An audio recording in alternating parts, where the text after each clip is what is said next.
The YSL trial starting to turn into a motherfucking TV show. It's like I can't say a reality show. This shit is like a drama. For real.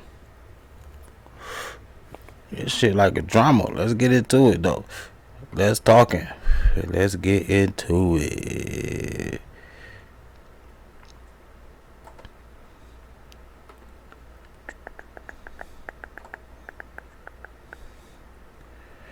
First, we go get to how it started.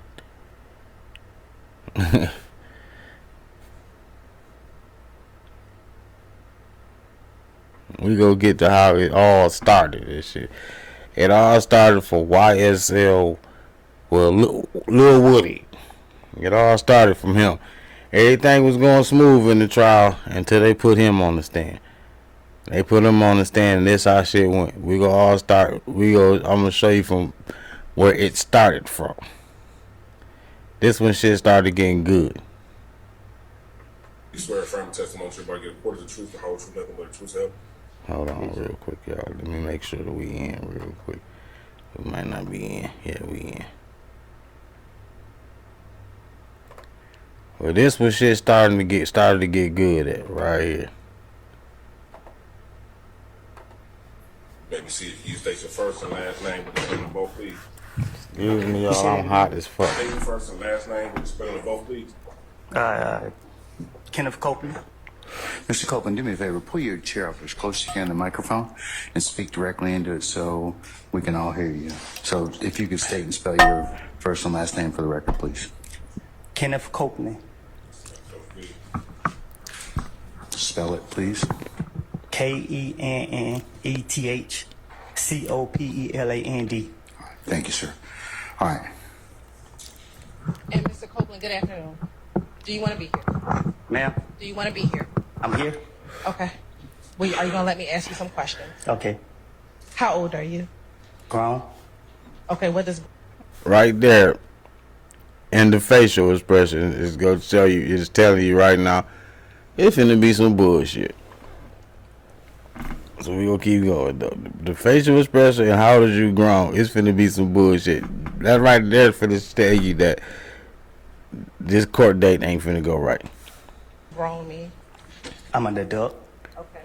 And when you say you're an adult, what number and years are you?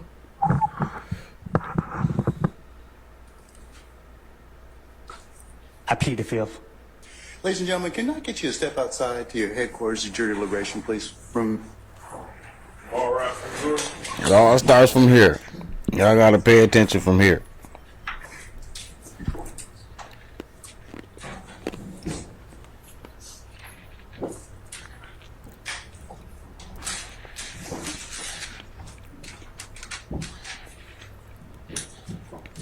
Goddamn battle team in that motherfucker for Young Thug.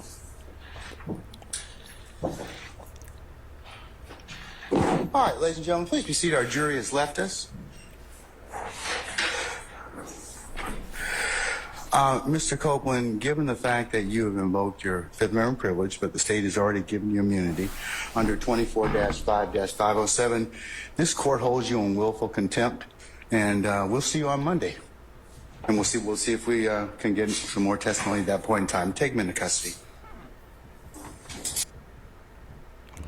That was that video. That's where it all started from, right there. He pled the fifth. He like, fuck that. And just like the judge say, he got immunity. You know, he like shit. But I'm gonna explain everything. I'm gonna break it all down to everybody in like street terms, hood terms. I ain't gonna go all court and use the terminology. I'm gonna use street terminology when I break it down. All right. Now, after that, this will happen. I'm skipping the part though, because he came to trial. He came to court the next day, and he started testifying. After he started testifying, this happened. Go ahead.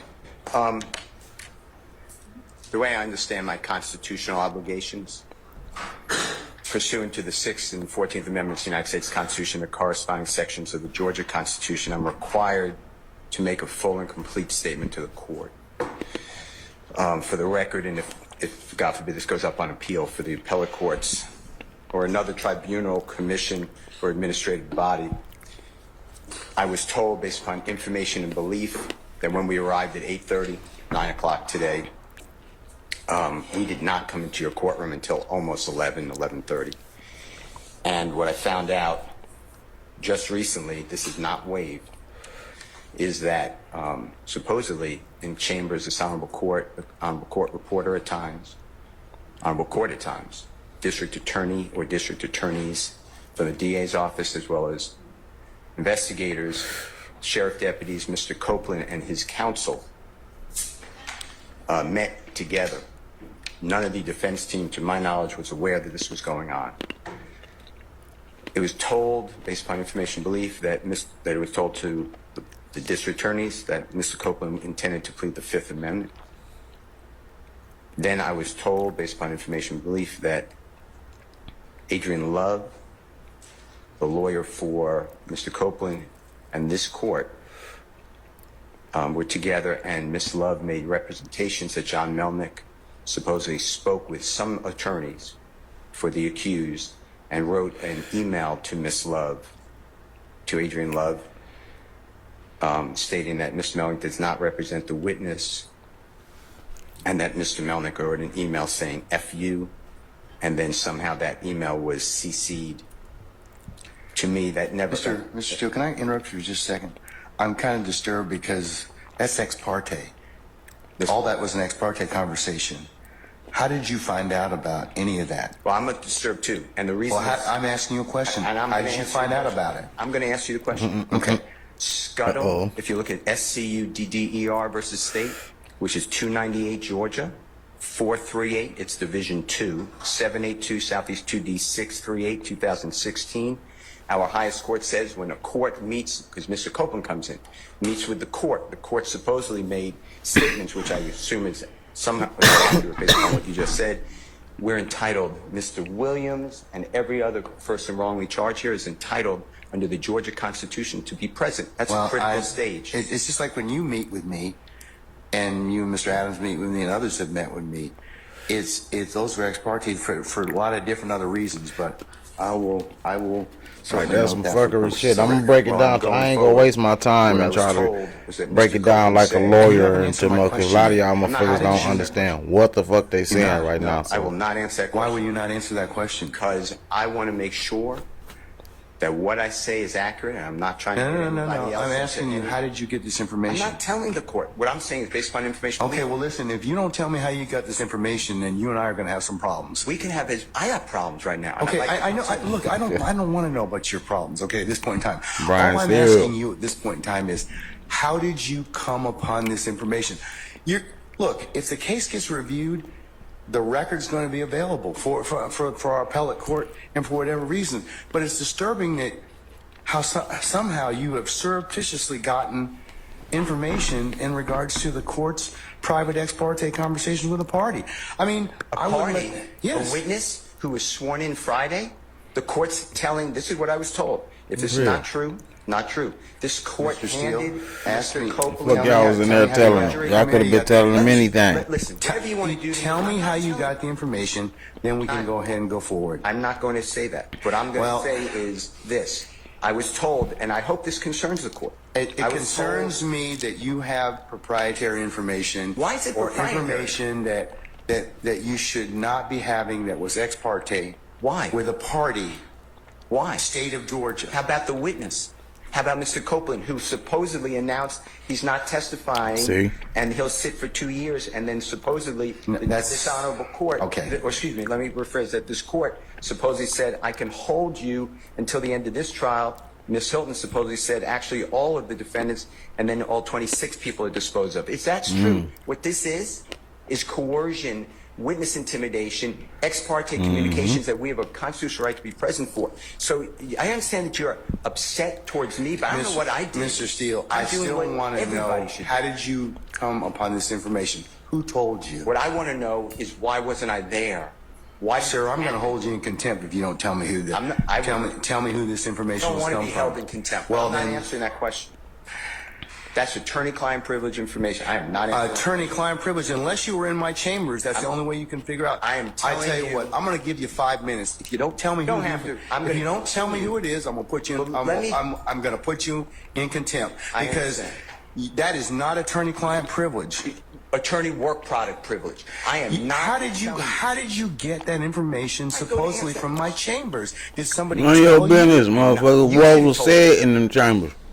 You got 5 minutes. Well, I don't need it. I want to continue. You got 5 minutes? This is what I was told. Mr. Copeland, recess. Mr. Copeland made statements that he admitted to killing Donovan Thomas and was. Don't take my notes. No. My bad, Charles. My bad. Yeah. It's getting crazy. It to the point that when they held him, because I'm skipping parts, y'all can go on here, man. You know, look it up for yourself. I'm skipping parts, but he had his lawyer come in because the judge did held him in contempt. The judge actually had him took to a cell and everything. So he had his lawyers, a team of lawyers came in for him, like 25 lawyers. One of them was one of Donald Trump lawyers. She came in and really, man, y'all can go see that. Like I would have put that on here too, but it's been a long video. I ain't trying to make it that long but she lit his ass up though. You know, she came up with some key points, but my man still gave him, you know what I'm saying. But she explaining right now. She go explain what happened afterwards and like the status of Brian Steele right now. He was held in contempt. The judge sending him to jail. Brian Steele asked, can he be in the same cell with Young Thug so they can discuss, keep up on the trial, so he can keep up with everything. You know what I'm saying? The judge say he don't care. He go talk to the sheriff and make it happen for him. Put in a good word for him. But this is his lawyer. This is Young Thug's lawyer. She's finna speak. So what are you doing for Brian now? Because Brian, as of right now, is supposed to report to the jail Friday night to spend his weekend in That's the gangster. cell with Young 10 Thug, weekends. getting ready for court and doing his time for this contempt that you argued that he shouldn't be serving. Right. I mean, there's two huge issues there. The first, what we're doing is we are appealing it. So we're filing an emergency appeal. Thank God we have an emergency process in Georgia to appeal contempt orders. We believe the judges of the appellate courts will grant a bond. And so hopefully Brian will not have to spend his weekend in the jail. The worst part, though, is this trial is continuing. And so imagine, we don't just work during the hours you see us in court. When we're in court, we are regularly working after hours. We're working at night. We're working on weekends. I have never tried a case where I didn't work all weekend. And Brian is a very good lawyer, and he does a lot of work on his cases. So he's definitely working all weekend. You're taking a man from his office where he has computers, Westlaw, internet, all this stuff, access to the case file. And this case file's huge, and putting him in a jail cell where he's none of that. That the trial can't continue. I mean, it's just, it boggles my mind that anybody thinks that you could have the lead defense lawyer in custody the entire weekend and this trial continue unhinged. That defies logic to me. So you're filing the emergency appeal. I mean, I would assume you expect to hear back about that within a day or so. Am I wrong about that? Or what's the process? What's the time frame? Yes. Luckily in Georgia, when an attorney is subject to incarceration, the appellate courts respond very quickly. And what it's called is a supersedious bond. So essentially they issue a bond that kind of stays everything and says, wait, hold on. We're going to pause this. You're not going to have to go to custody. You get to go and do this appeal. And so it just pauses that while the appeal is pending. If we're successful with the appeal, then Brian never has to go into custody. Obviously, if we lose the appeal, he could still be forced to spend weekends in custody, but that would be down the road. That wouldn't be right now. But then we have the issue of this big kerfuffle. I mean, this big mess, this big confrontation between the judge who seems very angry and really dug in on his position, and Brian Steele. Now the trial continues and they have to move forward. Brian Steele moved for a mistrial. That's not happening. Can this trial continue in your view and be tried fairly given what's happened. I don't think it so. doesn't matter if the jury didn't see this. It's something that is impacting the course of the trial. I can tell you, as a defense lawyer, nothing will affect your advocacy more than a judge saying, if you keep arguing and doing your job, I'm going to lock you up and putting you in handcuffs. Nothing will For real, affect just you more. intimidating. And that's essentially what happened. Brian made an argument. He ended up in handcuffs. He ended up in the Fulton County Jail in the lockup for, an hour or so before the judge let him out. Nothing will stop an advocate in their tracks more than going to jail, because you can't do your job. And, that fear has got to be in the back of everybody's mind in that courtroom. Every single defense lawyer.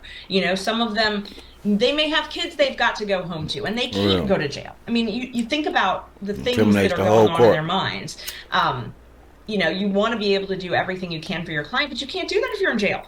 But Ashley, can he go to the appellate court? Can Brian Steele maybe go to the appellate court and say, look at what happened? I mean, it's on video. That's not how appellate courts make decisions, but it could be filed as an exhibit and file something saying this is, some type of an appeal saying what is going on here, what happened is impacting this trial. Can that happen? Oh, yes, definitely. And I was doing some research this morning working on this appeal, and the law is really clear. If you have an ex parte communication with a witness during trial, it is reversible error. So this error is, and what that means in the legal world is that's about as bad as it gets. That means it's reversible. That means that any conviction is going to be reversed because of this. So if they want to try and remedy this, they better hurry up and remedy it. And the state should really be thinking about that, because the state's duty is to preserve their conviction. So if they were to get a conviction, they have a duty to make sure that the conviction stands on appeal. And this is reversible error. So I don't understand why they're not jumping up and saying, give him these transcripts, give him what he asked for in this ex parte. They have a duty to preserve the record as well. Otherwise, they're just wasting the taxpayers' dollars and keeping people incarcerated while they try this case that they know is not going to stand up on appeal if there is a conviction. Ashley Merchant, we'll keep an eye on it. Thank you so much. Thank you. And that's it for this episode of Crime. Yep. Y'all heard it. Like, it seemed like, let me switch up. It seemed like no matter, hold on, let me get this together. But what it seemed like is, no matter which way this case going, that win or lose, Young Thug might be coming home. That's what it seemed like. Facts. Because the lawyer fucked him. It's not the lawyer, but the judge kind of fucked up. He kind of fucked up. He is kind of being too biased. I understand you kind of got to give the prosecution a little leeway, because they the ones that got to, it's on them, they the burden. They got to prove, you know what I'm saying, that you guilty beyond a reasonable doubt. So you got to give them a little leeway to prosecution. But he giving them too much. He's being too biased on this, and I'm finna explain it to y'all what happened. I ain't gonna say like law for dummies, courtroom for dummies. You know what I'm saying? I'm just gonna say this. I'm breaking down the hood way, the street way, of what happened with the YSL shit, with Woody and everything. Okay. Say like this the part with Woody. Say like we playing Monopoly, right? And you win. So you playing Monopoly. You roll the dice. You go your turn and you land on chance. And you get your get out of jail free card. Then your turn come again. You roll the dice. And you land on jail. You in jail now. You know what I'm saying? Now you in jail. So when it's time for you to go to jail, now it's time for you to use your get out of jail free card. Now when you go to use your get out of jail free card, somebody say, no, you can't use it now. You got to do something else in the game. Then you get to use your get out. You like that? Them ain't the rules. You know what I'm saying? So that's like Woody. All right, now say Woody got to get out of jail free card. They gave him immunity on shit. So when he go testify, he like, it's like when he do his get out of jail free card, he go turn it in, and it's like, nah, okay, you get to use it, but you gotta do something else. You gotta right now. You gotta do something before you get to use your get out of it. He like, nah, that ain't what happened. You know what I'm saying? He like, hell no. You know what I'm saying? No, I get the. So he like, listen, I'm not. Oh, fuck that. Now I'm finna go in here act a fool, and I'm finna say, I want immunity. I ain't finna say shit. I'm finna act a fool. So they done put him in jail. So now he mad. He done said immunity. He talking shit. Cause now he like, shit, I supposed to got immunity. You know what I'm saying? I'm supposed to this. He getting it confused on what type of immunity he got. He like, I'm supposed to use my get out of jail, my get out of trouble free card. I ain't really gotta say shit. So when he go up there to really don't say shit, he get in trouble for it. He go to jail for the weekend, blah blah blah. Now he mad as hell. So imagine they take him in the room. The judge in the room. Imagine you a lawyer for your client, and the witness. Not only that this guy's plea. He just pleaded the fifth. He just said he ain't saying shit. Now you just find out that he go in the room, a secret room, with the judge and the prosecution, without you even knowing you the lawyer on this case. And now he come out and he talking now. You know what I'm saying? Then not only that, you get a secret text about what was said in that motherfucker. Like, you know what I'm saying? Like, we don't really know what's said, but just imagine that they say, motherfucker, listen, you in here talking about plead the fifth, nigga. If you don't testify, we will get your motherfucking ass 30 years, motherfucker. I promise you. And got him scared. They could have went in there and punched him like, well, I'll hit you in the face, motherfucker. We gonna beat your ass. You'll go out here. But that probably ain't happened. But anything could happen. You wasn't in that room to see what happened. Then you get a text about what happened, even though you don't supposed to. You know, that's the judge's chambers. That was private, but it don't supposed to be private. I was supposed to be in there. Now he come out talking all this shit. Now he talking, and now he communicating, but really he wasn't doing shit. And he said, we heard out his own mouth, he said he pleading the fifth.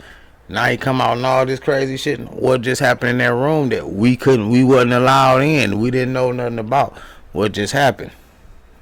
So now when court start, it's like, put yourself in the lawyer's shoes. You come out, you like, you know what, I heard some shit happen, blah blah blah, in that room. You know what I'm saying? Why he come out and I heard he said this and that and that, and I'm the judge like, huh?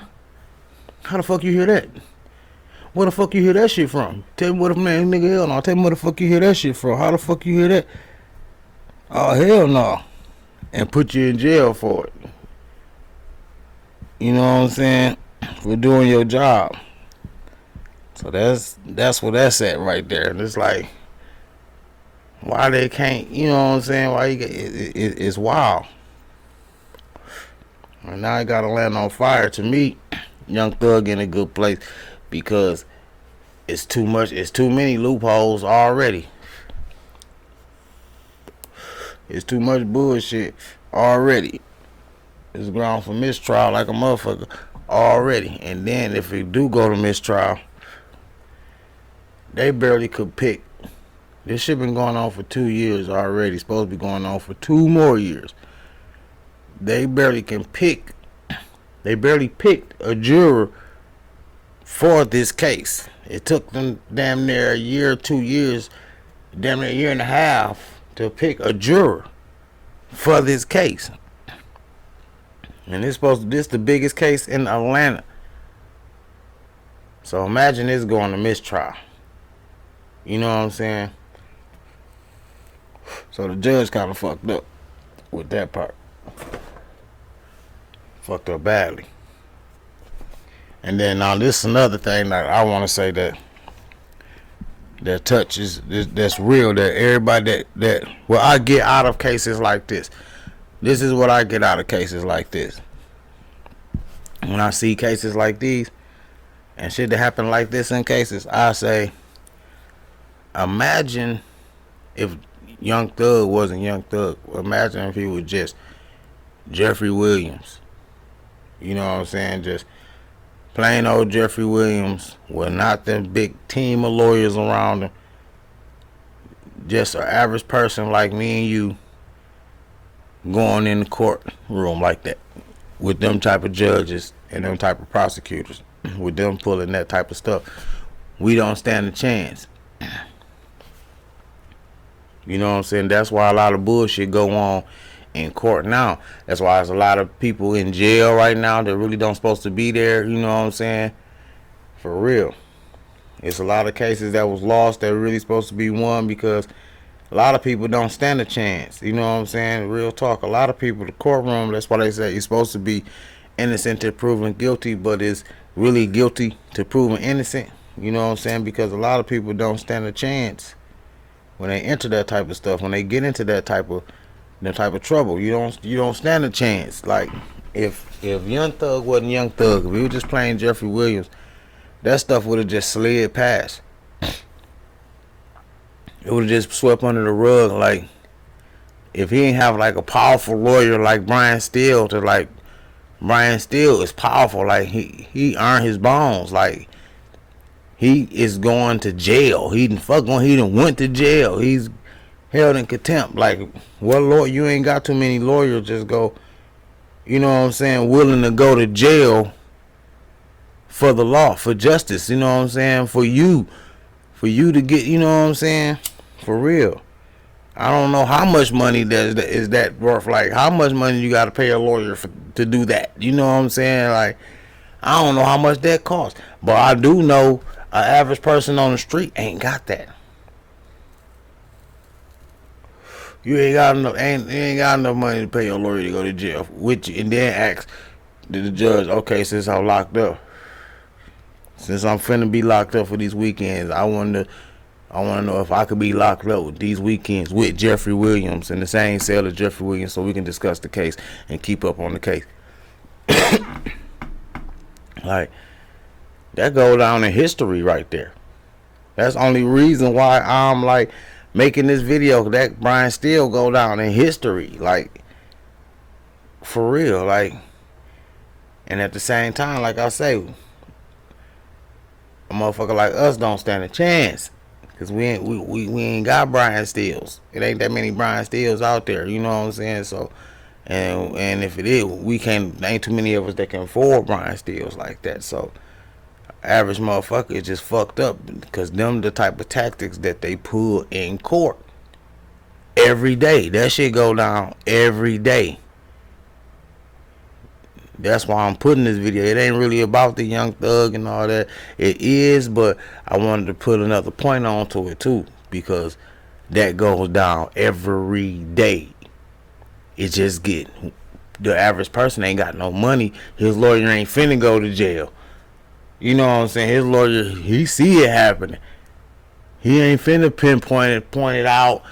You know what I'm saying? And risk his life for your freedom. Risk his freedom for your freedom. Your average lawyer not finna do that. He's not finna risk his freedom for your freedom. That shit happens every day in our culture, in our environment. You know what I'm saying? Because everybody don't got the money like Young Thug. Everybody's not a big time rapper. Everybody's not, you know what I'm saying, not a superstar. Everybody case don't have the publicity that case have. That case got cameras. You watching it on CNN. You're watching it on every fucking media channel, media outlet. Like, the coverage is out cold. Like, millions of people watching it. So, you be able to, you know what I'm saying? Like, when they pull that bullshit, I don't even know why they pulled that. Because now, you got people that, Brian Steele, that was his point right there. You know what I'm saying? To move in. That was his chess move. I'm moving in. But like I said, it goes on every day. It probably happened tomorrow in the world. And somewhere in the world it's going to happen tomorrow. And somebody's court, that same shit going to happen. It happens every day. It just ain't got the coverage on it. Like this, you know what I'm saying, dude. This case got the coverage on it. He got the high profile lawyers. He got the big money on it. So people own it, cameras on it, the whole world on it. People were dissecting it, so they got to go by the book. And then something was caught. Oh shit, damn! So the whole world's surprised. Oh shit, what the fuck? Because if you go, all you gotta do is punch in YSL trial. It's just all over. Like, oh my god, the judge, whatever, Glanville, whatever his last name, whatever his name is, he this and that. Everybody's so shocked. Oh my god, oh god! But this shit happens every damn day. Every damn day. That's how they get their convictions.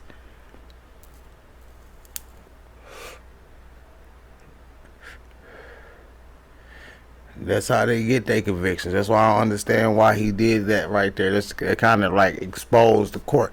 Period. That's how they get their conviction. We can't just look at this case. You got to look at everything around. That's how they get their convictions. Just like that. That's why snitching at all time high. Because of that. They get motherfuckers in the room, promise some shit. Motherfucker, what? Nah, nigga, it ain't nah. You go tell us what? Nah, but he got immunity. Nah, motherfucker, nah, You better go out there and say what the fuck that we want you to say, or your ass is out of here right now, nigga. For real, all type of stupid, crazy, illegal shit goes on in the courtroom. That's how niggas get convicted, and at the same time, that's how motherfuckers get acquitted. Because if you do got the money, because they don't expect for it, that's how some motherfuckers get. And niggas in the hood, they got a little money. That's how somehow some motherfuckers like, damn, he beat that case, because they do shit like this every day. That's why they say right now, some people will tell you that a murder case is the easiest case to beat. So some people, they be doing stupid shit in the court. They do fucked up slick shit, and they expect, they already know the average motherfucker ain't got the money. They ain't got shit like Young Thug now, and they didn't gotta pass that shit on so many motherfuckers, and they know these, you nigga walking there with a court appointed on a murder case, nigga, you out of there. You out. The court appointed ain't finna go to jail for you. He ain't finna, you know what I'm saying? You out of there. So they look at shit like that. And then when you do step in that motherfucker with a big time team on your ass, they like, what the fuck happened? That's why some like big high profile drug cases, they try to block the lawyers, they try to block all the finances and shit like that, because they ready to do some fuckery to win this case. How the prosecution and the judge go be in the room with a witness just they self? Somebody else gotta, you know what I'm saying? When you take somebody in the room, you ain't telling what you telling this man. Why we can't be in there? Why we wasn't right here to hear what y'all saying to him? Y'all might not have said nothing to him, but it looks fishy with the prosecution and the judge in here talking to him in the room by himself. Then he come out, now he's finally cooperating. Nah, what y'all was in there doing? Smoking weed with him? Like, what happened? I was in there making sure he getting his blood pressure medicine and something. Like, what happened? Y'all went in there just doing nothing nice. But that's what goes on, y'all. The moral of the story out of this video, out of this episode, is stay out that bullshit. For real. To the young people, stay out that bullshit. Grown people, stay out that bullshit. Everybody stay out that bullshit. Niggas. Stay out that bullshit. Because once you get in that bullshit, you gotta have some high profile cash. You gotta have some big high profile money to even stand a chance. Because if not, your ass is out of there, because they ain't playing fair. They ain't playing fair. They'll lock your motherfucking lawyer up just for playing fair. Not only locking your black ass up, they'll lock your lawyer up just for playing fair. Oh, nigga, you playing too fair. You ain't playing with you ain't beating us by nothing. Like, for real, they got this shit rigged. This shit rigged. It's been rigged. For real. So the moral of the story is stay out that shit. Stay out the way. Best be out the way and chill. And to get in their motherfucking hands. Because them motherfuckers, it ain't no playing fair. They play how they want to play. For real. Like, subscribe, share. Fuck with your boy. You know what I'm saying? For real. Fuck with him.